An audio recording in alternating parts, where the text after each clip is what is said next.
Thank you for joining our first webinar of the year. My name is Bryce Quillen. I'm a co-founder of the luxury content strategy and research agency It's a Working Title and a publisher of Fashion Strategy Weekly. And I am Jessica Quillen, co-founder of It's a Working Title and co-publisher of Fashion Strategy Weekly. During today's webinar, we're going to talk a little bit about some of the results of a report that we issued earlier this week entitled Fashion Strategy Weekly Luxury Playbook for 2025.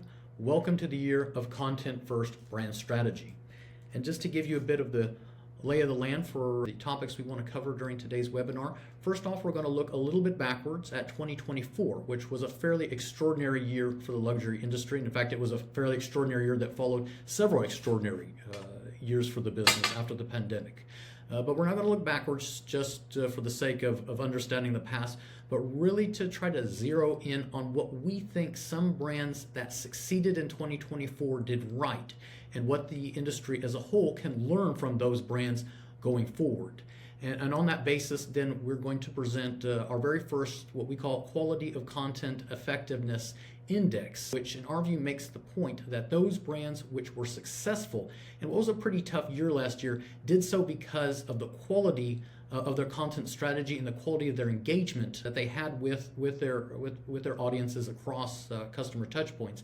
And we're going to look to quantify that and identify some of those winners and losers. And then we're going to kind of stand back from that and kind of lay out a playbook of what we think brands in the luxury industry should look to enact going forward to kind of reach customers clearly and effectively with their brand storytelling, in short, to enact a holistic content strategy. And then after that, we're going to turn it over to some live Q&A. So just to get us kicked off, we like to say that 2024 was a year of differentiation in the luxury economy.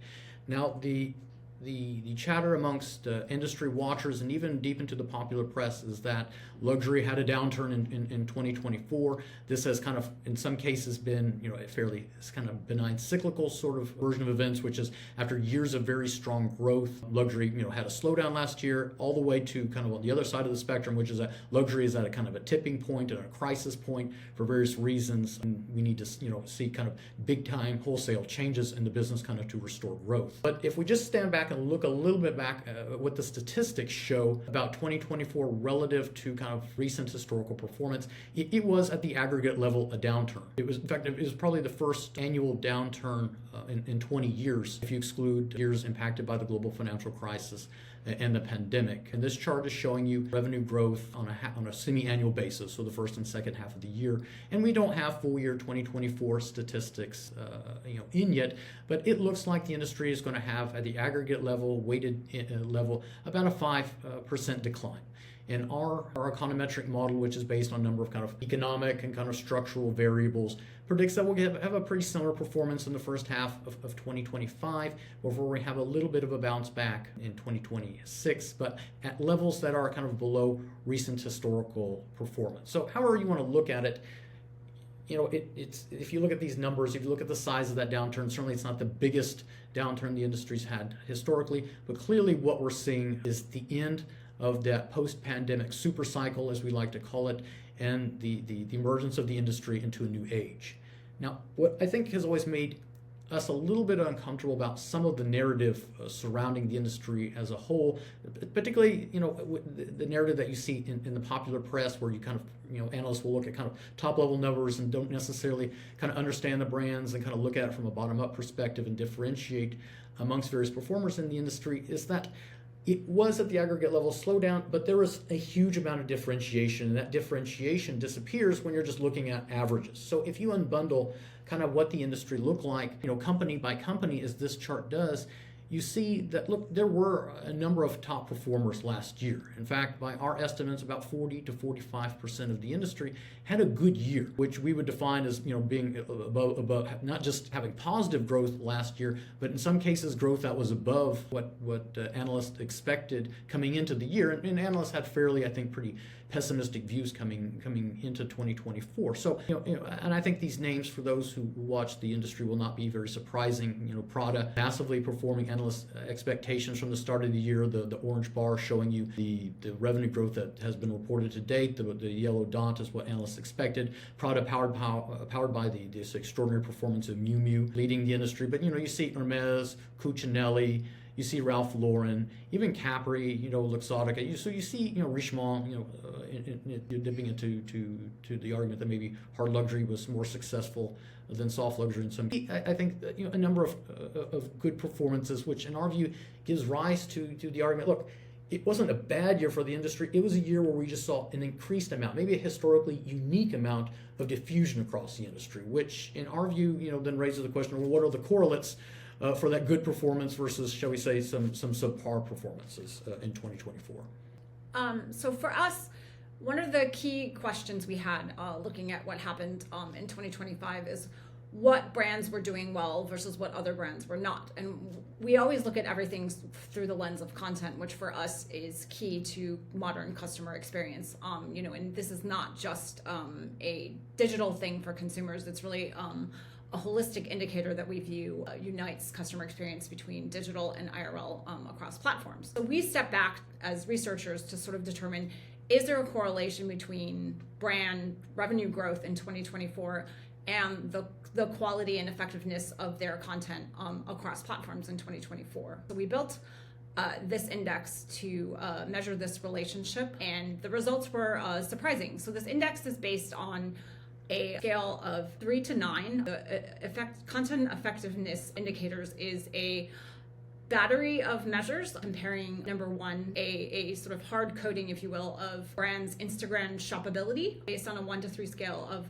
whether or not these brands have a fully shoppable Instagram account, which means that you can directly shop from an Instagram post directly to their e-com website, or partially shoppable, which would be 2, and then not shoppable, which would be 1, as well as indicators for content quality, which is a register of essentially brand storytelling across channels in a way that looks at both tone of voice, point of view from the content, the register of the actual use of storytelling techniques in their marketing. And then the third indicator was a register of what we labeled audience centricity, looking at the appropriateness as well as the attenuation of that brand storytelling channel by channel, looking to see whether you're just copying, say, one content type from one platform to another, and looking at sort of how well targeted that content is platform by platform. And that became our register of content effectiveness. And then we correlated that to brand revenue growth, brand by brand. And for us, the results were in some cases surprising, in some cases not.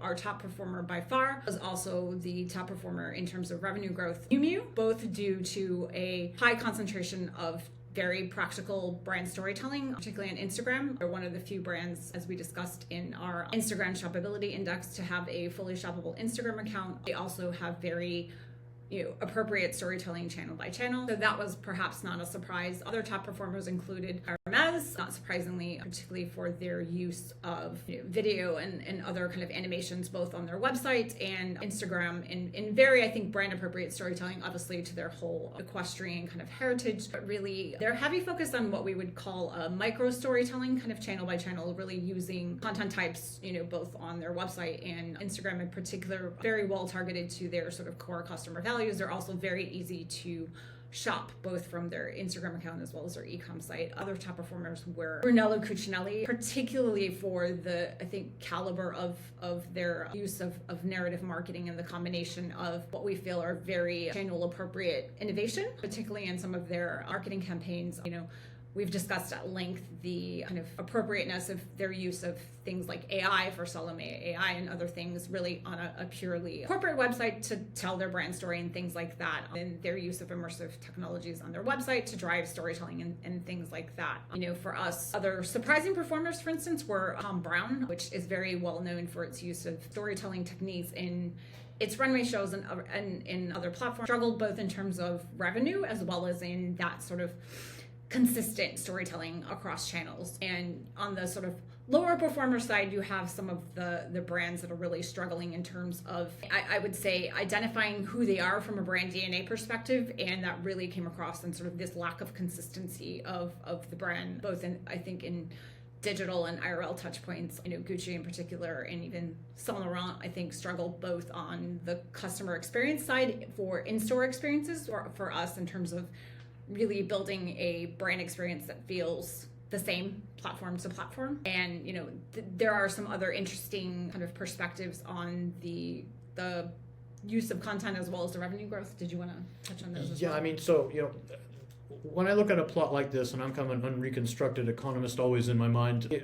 what's really exciting to me is obviously you have the brands that are on the regression line, the dotted line, the Ralph Lauren, Hermes, Cucinella, they're just off the line. I think that's kind of what we expected. Those were the brands that, have delivered well in terms of revenue, and we've, written it, extensively in Fashion Strategy Weekly about what we think they're doing right in terms of content strategy. And so that comes through.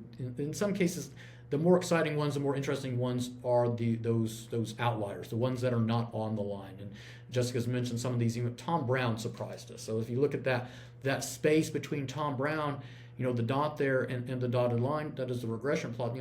That's a negative residual, which for a content strategy score of 5 on our index, they should have been recording, still having a fairly poor year, but having pretty close to zero growth over the course of 2024. And instead, they're below 20%. So if you kind of look at those kind of negative residuals in that vein, you say, look, given the content effectiveness that they did generate, look, that's how far short those negative residuals, not just Tom Brown, but the others near them, below that line are delivering. And just the same is true on the top of the line, the positive residuals. Look at Stuart Weitzman, look at Jimmy Choo, they're quite a bit above the line. So, I think that's, it raises, when you look at brands, individually, and you kind of compare them with this, and you say, look, what are they doing to either overperform or underperform, relative to this line? It raises a bunch of different, I think, exciting topics that you can talk about, in terms of these brands' performances. Mm-hmm. No, that's a great point. And, just to add before we kind of go on in terms of what it takes to deliver content effectiveness, the only point I would add in terms of content effectiveness is that for us, it's not just a register of, how well your Instagram posts are doing based on those sort of, normal KPIs that you track for content marketing and things like this. It's really a need for this sort of holistic register of content engagement and effectiveness across channels that really looks at both, the quality of your content in terms of, what you're trying to convey as a brand to consumers, and how well consumers are engaging with that, both from a sort of topical perspective, as well as a content type perspective, as well as a, duration period in terms of how long they're watching it, as well as, the actual originality of the narrative itself, and thinking about how that compares with what the consumers themselves understand about your brand, how well they're engaging with your, heritage proposition if you're a heritage brand, but also I think how well that's translating into sales rather than just, their,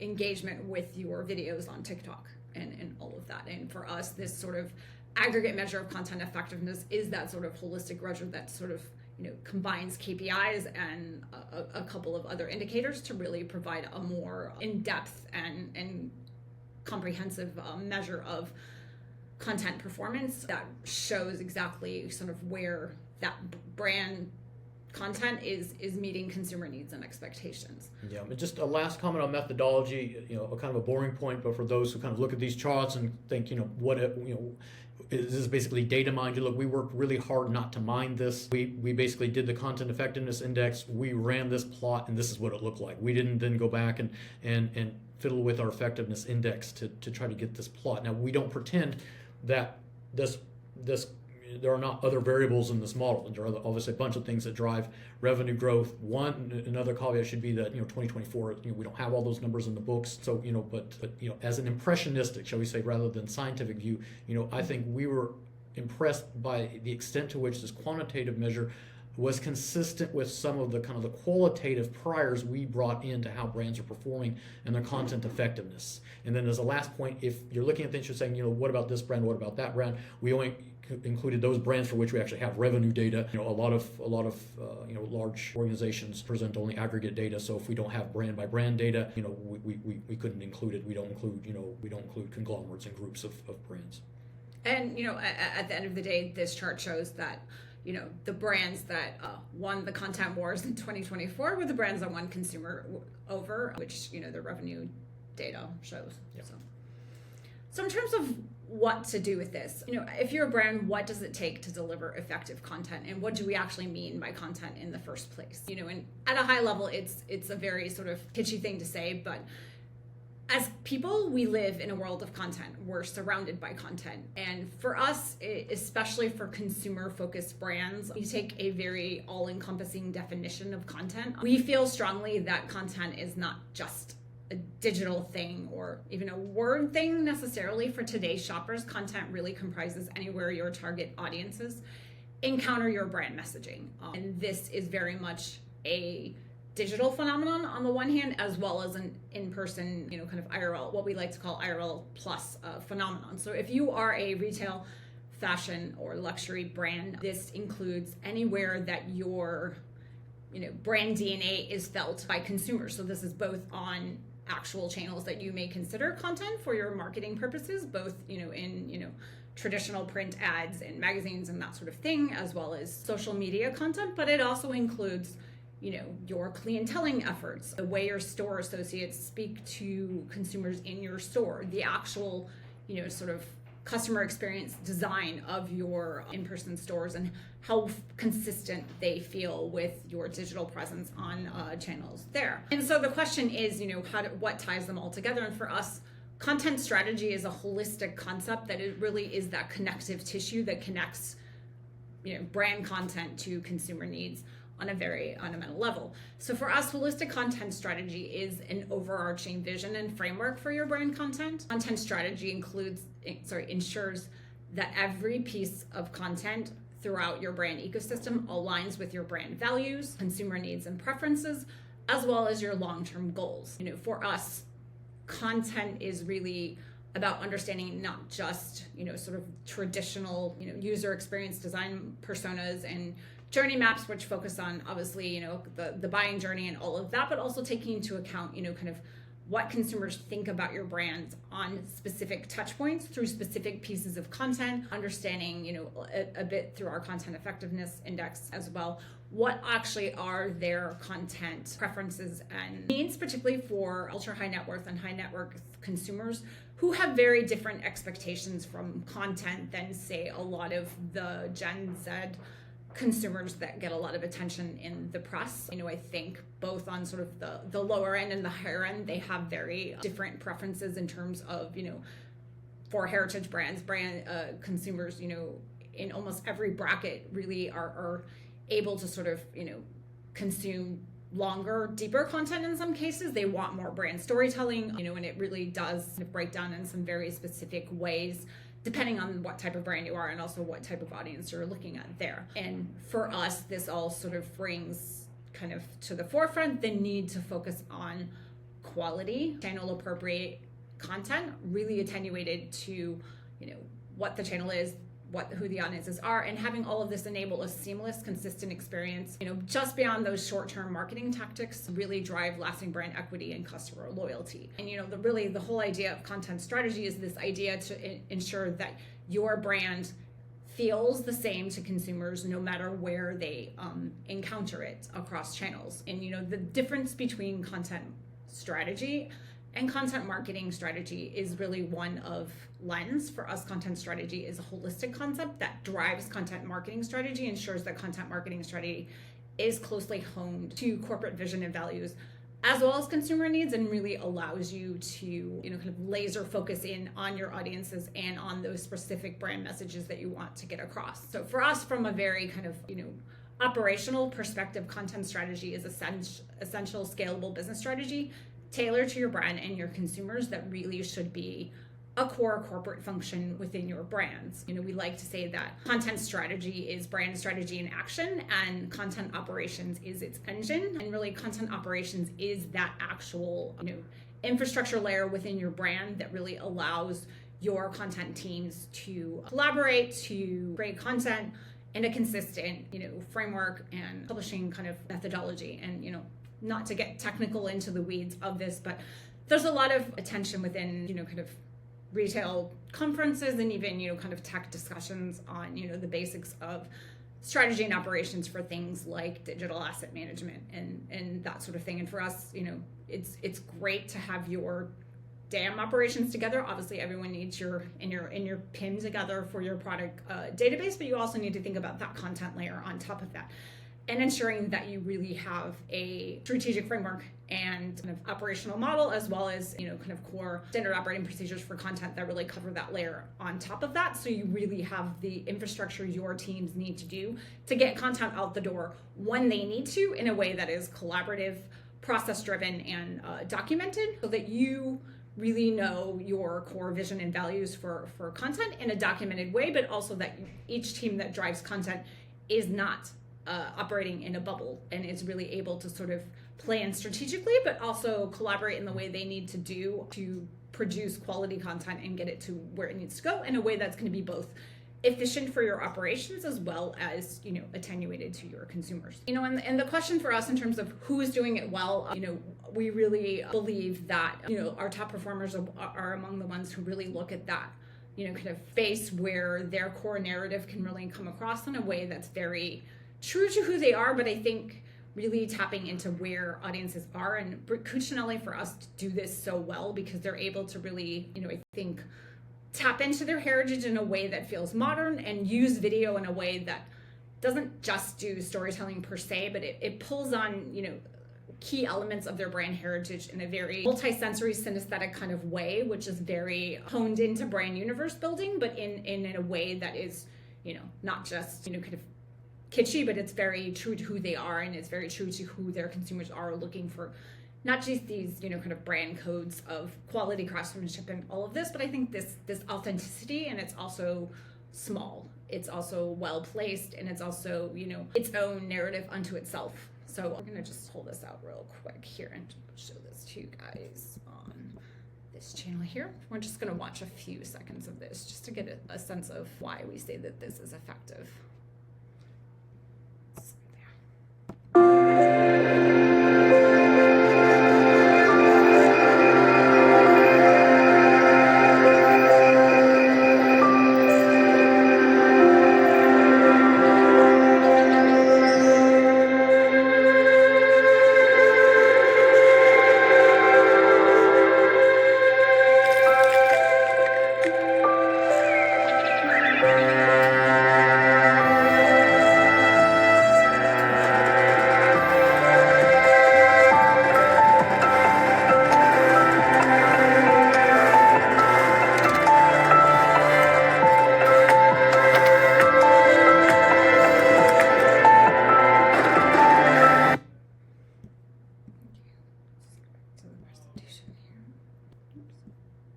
So as we can see from the Cucinelli video, it is all a collaboration with a sound designer, which may seem like a very odd thing for a company that makes cashmere, but this idea of tapping into your core values and making that emotional connection with consumers in a way that is focused on the story you're trying to tell, the message of your brand, and not the product. I mean, the product in this type of, marketing takes, I'm not going to say takes a back seat. The product is, in a sense, part of the communication of the message of the brand through the craftsmanship. You see the spindle, you see the garments being worn, and it's all about the story. It's all about this sort of all-encompassing experience of the brand and its products. So in terms of how do luxury brands get started with content strategy, every brand is using elements of content strategy already in some different way. We have plenty of examples in Fashion Strategy Weekly of, for instance, content maturity models, which is, a standard sort of battery of, a standard index of 1 to 5 scale in terms of content maturity for each brand, in terms of, kind of how integrated and strategic they are with content. And most brands sit somewhere between a 2 and a 3 on this. Most brands have in place elements of content strategy, whether it is, content calendars and things like this to drive content marketing strategy on the one hand, or even some of the operational infrastructure from a technical perspective. But really for us, it's all about adopting a content first mindset. So you say, okay, what does this actually mean? In the traditional kind of marketing frame of this very product first, brand first type of mindset, which really channels into, things like big budget marketing films and other things, print ads. I don't want to say we criticize perfume ads, but there's sort of this generic model of perfume ads, which has, X celebrity in it, holding a bottle of perfume and doing, something in a very beautiful dress and in some sort of evocative way, but that really does not connect to any sort of narrative in that sort of sense. The product is still the center of that. Take your average Dior perfume ad and compare that to the Cucinelli ad that we just presented. So adopting a content first mindset is about understanding what narrative means for your brand and also what content means for your brand. So it's really taking a step back to assess your why for content and for communicating with your customers, both digitally and IRL. It's really about assessing not just what you're trying to say to consumers and what value you need your corporate your brand to get out of this content, but actually what value are you communicating? What do customers need from you, and how is your content communicating with that, and how well is your messaging getting across channel by channel? And the second part of that is really spending the time with your data and having a strategy in place to understand not just your general customer personas, as we were talking about, but the actual needs of your existing and prospective consumers, how they consume content, how they respond to your marketing initiatives and your content across channels, both in person and on your social media channels as well. And then mapping those back to your concrete vision and goals for content, and understanding where do those gaps lie, and where are your opportunities and challenges in terms of kind of meeting customer needs through content, and really getting across your bottom line for products and really kind of making that sales conversion.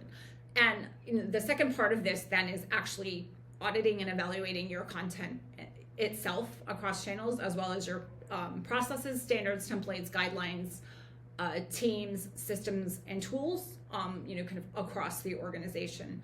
And the general state of luxury, we will say, when it comes to content operations, is quite splintered. Most luxury brands, in our experience from our client work, are very siloed.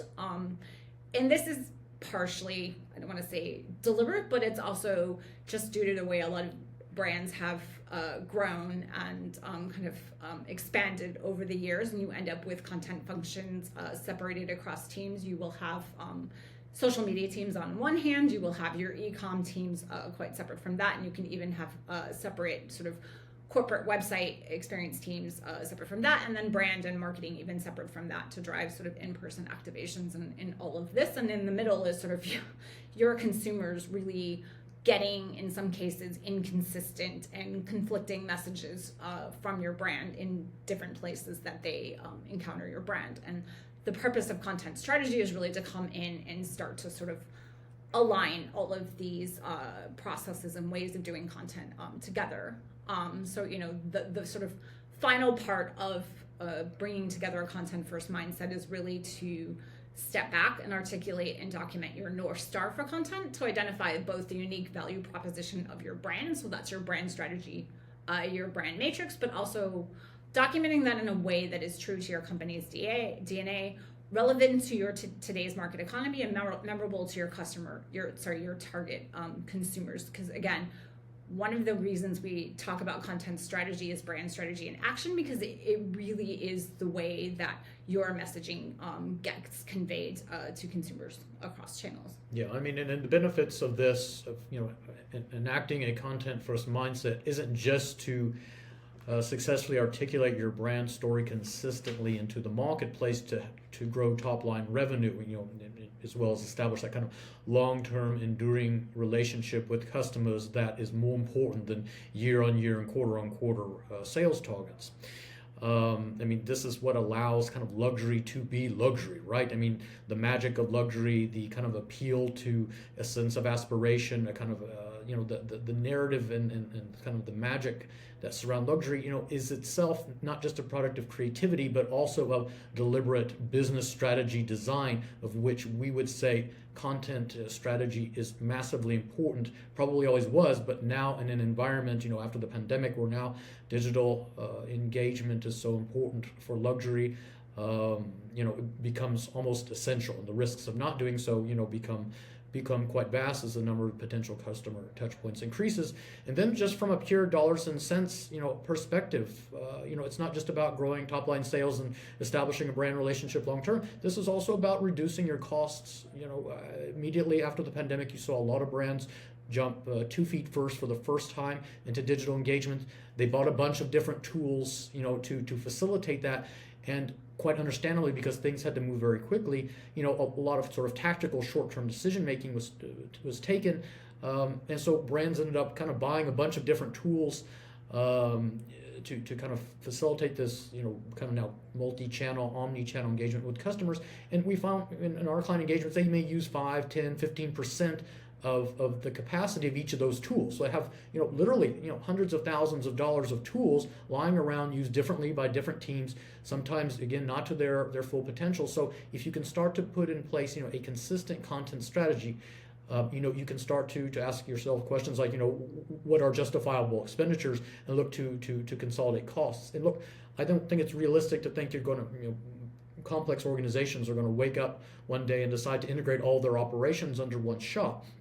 That's not, bureaucratically for large organizations feasible, and really probably not under under really anybody's control, even if they wanted to do that. But really, it's just about enabling teams with a deliberate, strategy for when they produce content, so that not only does it kind of help them guide their content decision making into the future as staffing changes, as the marketplace changes, but also even to communicate with others within their organization. This is our strategy. This is how we engage with customers under these circumstances. So it helps facilitate cooperation, collaboration, even within large disjointed organizations. That's a really great point. And it's one reason that we always advise our clients to take an integrated approach to content strategy rather than a centralized approach, because realistically, particularly for enterprise brands, centralizing content functions is not realistic given sort of the current state of most brands. And it's really building a framework that meets your team's processes and tools for content, and really can come in and start to map out more cost efficient and operationally efficient ways of doing content that is kind of well tailored to where you are as a brand. And every brand has both a different starting point as well as a different ending point and a different North Star for content, because every brand is very different. But again, when it comes to sort of the outputs of that, and sort of part of the reason we looked at our content effectiveness index is the need to sort of, I want to say, flip marketing goals on their head a little bit and look at sort of the received value of your content rather than the perceived value of your content. And the received value is the actual value customers are actually getting from your content versus what you think they are, and what you sort of model from the inside out, if you will. And being able to map that back to your, content planning and your content systems and tools, and try to figure out how you can better, attenuate the way you make content and the type of content you're making to your actual customers. And so, yes, a lot of this is, all of the sort of, I don't want to say mythology surrounding personalization, and there's a lot of, kind of tech that can enable better targeting of consumers, but it kind of doesn't matter if you understand exactly what this consumer's preferences are and can kind of laser target this product to them. If the message you're conveying through that laser targeted product ad doesn't feel relatable to them and where they are in their lives and kind of what they're looking for from your brand. So for us, that's where content strategy comes in, to enable you to understand that you need to target both the message as well as the product to the consumer who's on that platform in that particular moment, and really have that sort of articulated plan to ensure that personalization strategy is adaptable and flexible, but also kind of can take the changing nature of customer needs into account in a way that's sort of flexible and evolves as well. Because again, platforms come and go, as we all know from the TikTok kind of dark moment we had over the weekend.